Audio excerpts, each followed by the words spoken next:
Welcome to Womb Whispers, menstrual wisdom for everyday life.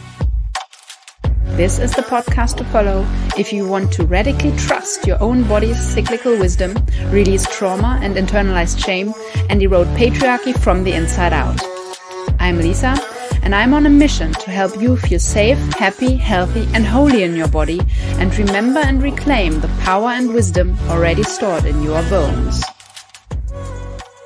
Hello, and welcome to the fourth and final episode in this mini-series about the 4 phases of the menstrual and moon cycle, and how your cycle influences and works you on all levels, physical, emotional, mental, psychological, and spiritual, every single month. Today, I will be speaking to the autumn phase, and if you haven't listened to the others yet, in our winter, in our spring, in our summer, that's not a problem. Just stay with me here and go listen to the others afterwards, because of course it's really good to have a full overview, but at the end of the day, a cycle is a circle and it doesn't really matter where you start. You'll come around to the other phases eventually. And you have a cycle because all beings are cyclical, just up front. And if you're a woman, whether or not you've got the physical organs present, or a menstruator, then you've got this beautiful monthly rhythm that's moving you and moving through you. Of course, if you are post-menopause or you don't have organs present, you won't be touched by the physical influences as much because the hormonal shifts aren't as pronounced. And still, I believe that when you pay attention to the subtle nuances, you will find an energetic rhythm to be present. And with this series, I really want you to understand what's going on in your body on all these levels throughout the cycle, so you can understand and make sense of your personal experience, which can, of course, look different what I'm sharing here, so please don't take my word for it.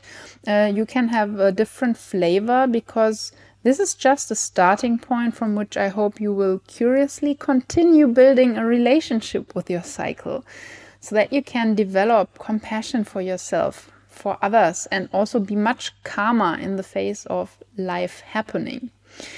Because for me, charting my cycle in the end helps me be more grounded and rooted in myself. And I know that is possible for you too, so that you know that you are absolutely okay the way you are. There's nothing wrong with you, nothing wrong about you, nothing to be fixed. Neither you nor your cycle nor your body. You are absolutely gorgeous the way you are. And that is really a powerful belief to have.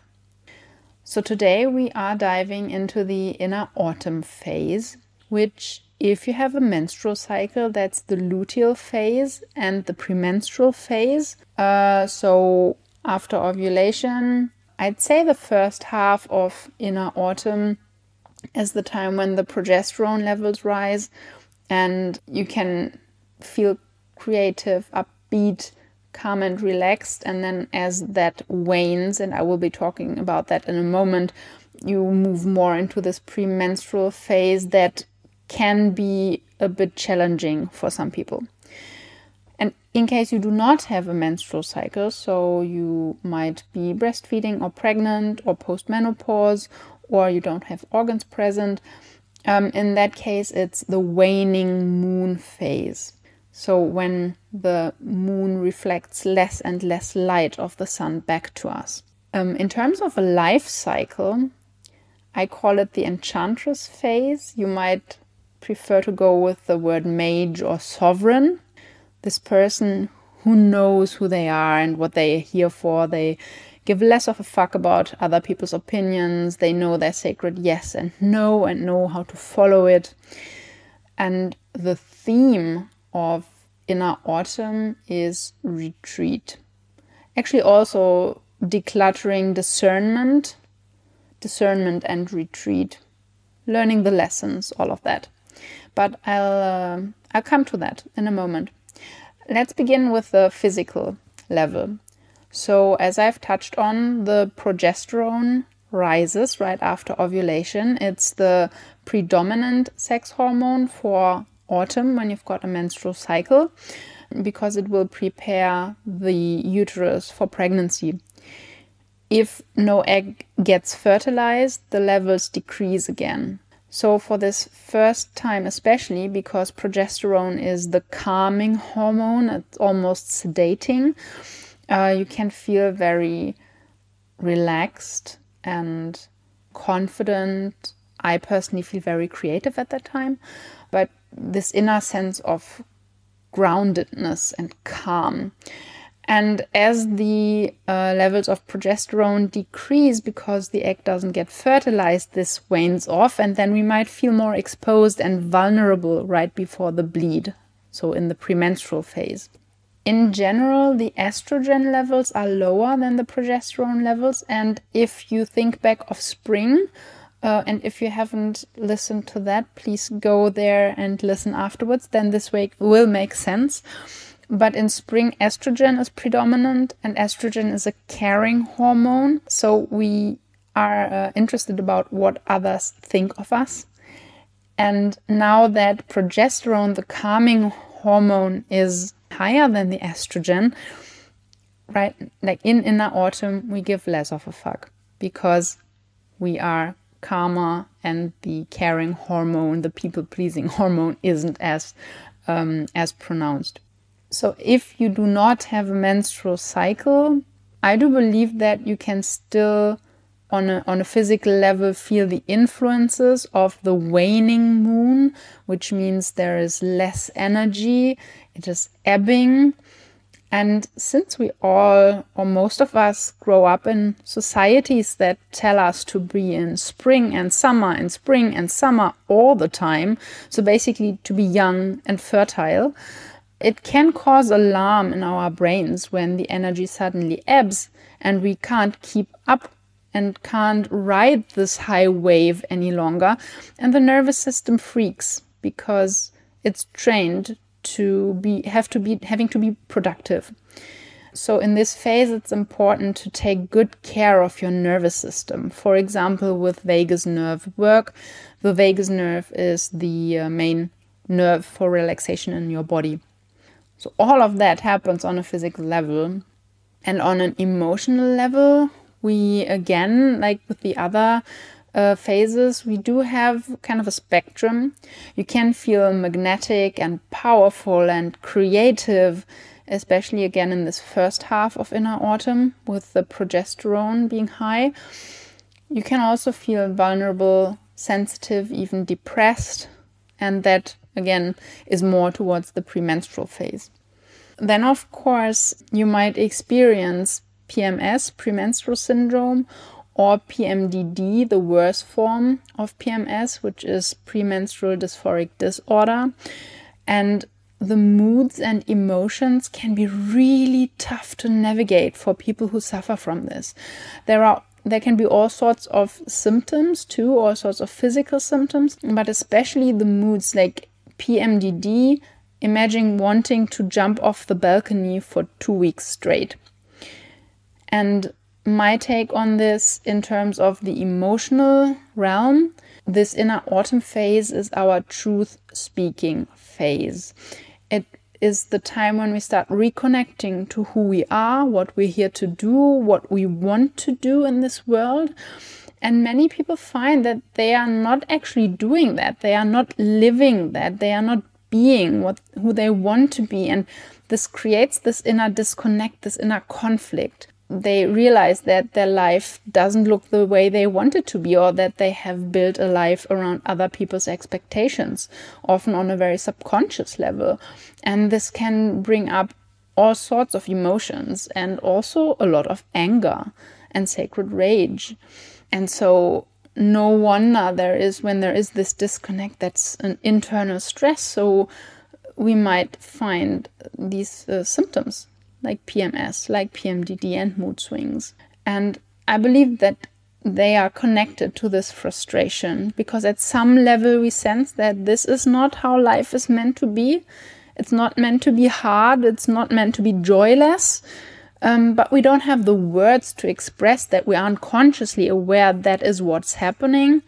And so I see it as a way as an invitation to live life more on your terms. So in case you do suffer from PMS or PMDD, maybe you can start looking at it in a way of where am I not being true to myself? Where can I not be true to myself due to the situation I'm in? And where is a mini shift, like a 1% thing where I can say what I want to say or do what I want to do and be more that kind of person that I sense I am on the inside, and where can I take good care of myself and what I need. Yeah, on a mental, psychological level, again, it's the truth speaking time. So we might find ourselves going about our day and letting people know our truths. So there can be conflict. We can also get lots of insights. We might understand the lessons that we are here to learn or that we have learned over the cycle. We can often be more focused and reflected and discerning in this time, so that we can actually look at, okay, what are the lessons, and distilling these lessons. It's also about, like, when you know your truth and what's right for you, and what your needs are, you know, or you start understanding where you need to cut cords, what to release before you move into the next cycle. Because when you're connected to your truth, you are more sure of who you are and what you don't want to put up with any longer. And of course, this can also cause this inner and outer conflict that I've touched on when I was talking about the emotional level. So it's good to maybe journal about it or do some tapping or EFT and just observe the thoughts that are running through your head. And in everything that, like, because our brains tell us a lot of bullshit, but when you allow the words and everything that's in your head to flow on paper, you are more easily able to see the common themes and maybe this 1% of truth that's in it. This piece where you can change something in your life so it feels more like you. The autumn is a time where a lot of shadows can come up. We can be very critical. In the other phases, we might have more energy to suppress these voices. And now this all comes up. I mean, the brain just wants you to stay safe, right? Our brains want us to be safe. And the brain knows that where you are right now, you are safe because you are still alive. And so it's going to try everything it can and to kind of continue doing the same things over and over again that brought you here, because this way it knows you will stay safe. It wants to keep you at the status quo because that means staying alive. And so our brains, our thoughts can become very critical at this time, self-critical. And it's good to know about that, because when we know about that, then we can find ways like journaling, letting it out on paper, finding the points where we can shift something. But B, we can practice self-compassion. We aren't as surprised when these things happen. We can go, oh yeah, it's this time of the month. It's okay that I'm more critical. It's happening again. And I don't make it mean anything bad about myself. It's okay. And just going into this self-soothing mode. On a spiritual level, this is a time where our intuition is heightened, and maybe even psychic abilities. We may find ourselves more drawn to or connected to the divine in whatever way, shape or form that presents itself to you. It can be that you call it the universe. It can be that you call it God or Goddess or Allah or Source. And you might feel more connected to this that is greater than you, this loving presence at this time. And also there is often more an instinctual knowing, because you become more connected to yourself to your body, to your truth again. And your body holds so much information, and then you just know. These moments when you just know, that can happen a lot. And a question to ponder or journal on for this time is, what needs to be released for me to become the version of myself that I want to be? What needs to be released for me to become the version of myself that I want to be? And if you start journaling, setting a timer for 5 minutes and just journaling on this, you may get some interesting and maybe even surprising things of what you need to release right now to become the version of yourself that you want to step into. And if you take that into your inner winter, into the inner winter phase of menstruation or dark moon, this intention of releasing all of that, it's happening, because winter is all about shedding.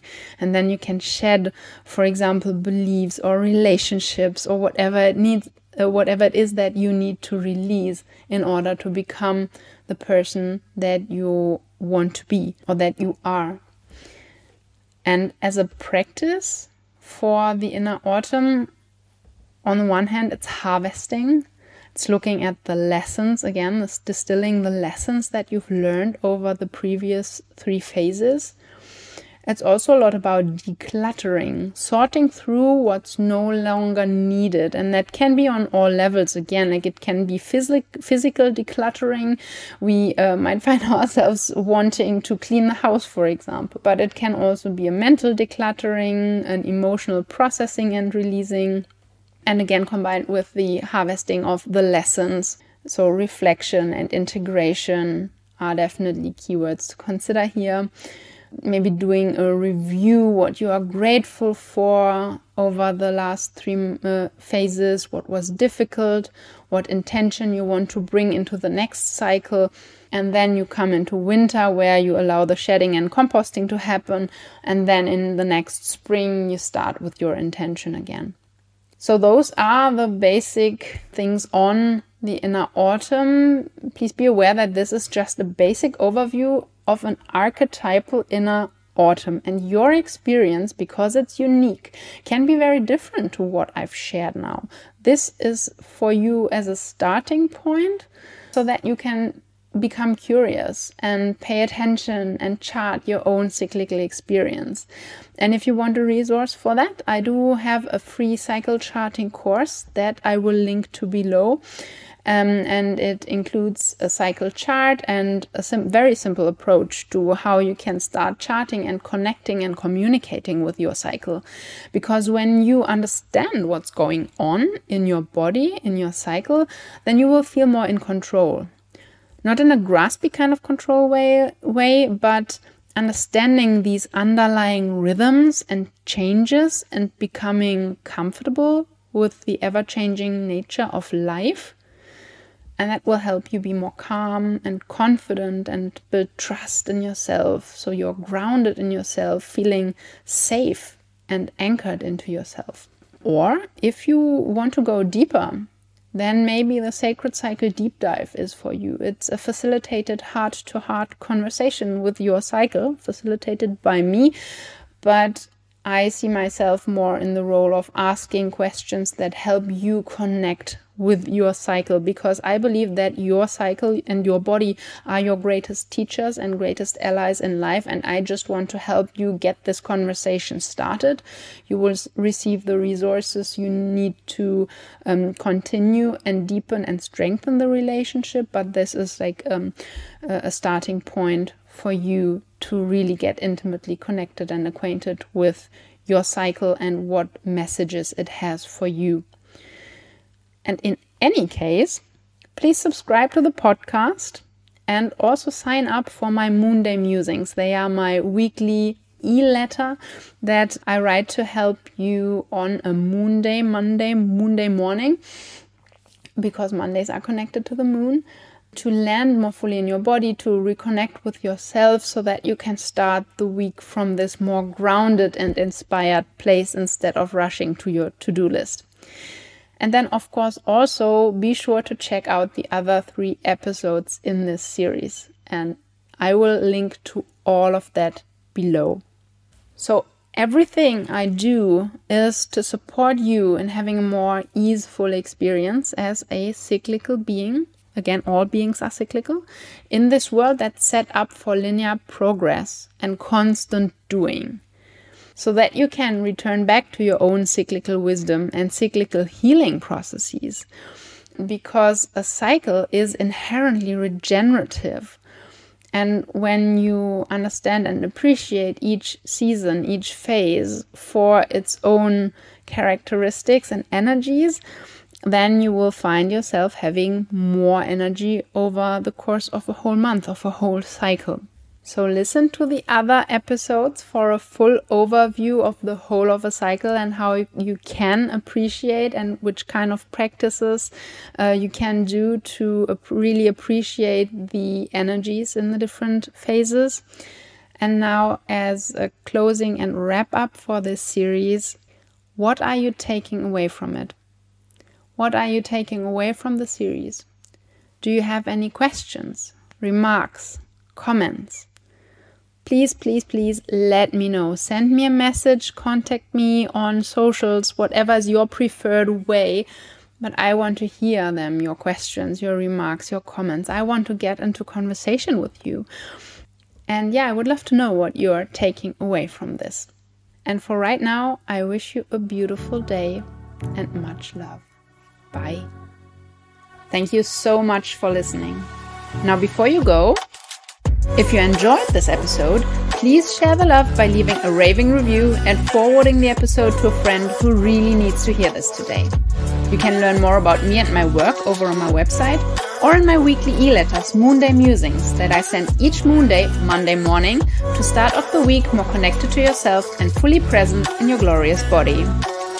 And if there's a question or topic you want me to explore further, send me a mail and let me know. Now, have a lovely weekend and speak soon.